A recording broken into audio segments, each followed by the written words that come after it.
संतरे बेचने वाली बूढ़ी अम्मा की कहानी, जिसके पास एक नौजवान लड़का हमेशा आता, हमेशा संतरे खरीदता और खरीदे हुए संतरों में से किसी एक को, उसकी एक फाक को चखते हुए कहता, अम्मा देखो ना, ये तो कम मीठा है।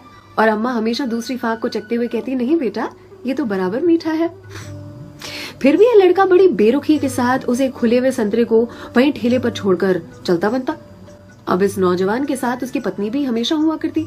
एक दिन पत्नी ने पूछा, ये जो तुम हर बार अम्मा के ठेले पर पहुंचकर नौटंकी शुरू कर देते हो, ये संतरा तो कम मीठा है, ये संतरा तो कम मीठा है।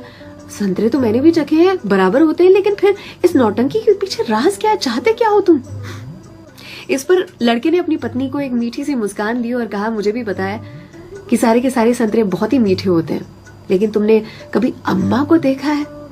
अम्मा इतनी गरीब है कि जो बेचती हैं उन्होंने कभी चखा भी नहीं होगा, इसीलिए तो एक खुला हुआ संतरा उनके ठेले पर छोड़कर आ जाता हूँ, मेरी ओर से उनके लिए।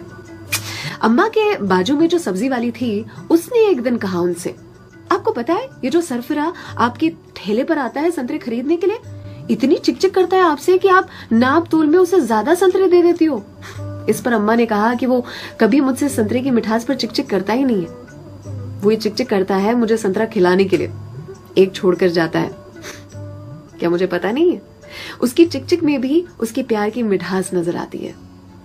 वो कहते हैं ना कि मेरे हिस्से से ज्यादा तूने मेरी थाली में परोसा है, कितनी भी मुश्किलें दे ऊपर वाले, मुझे तुझ पे भरोसा है।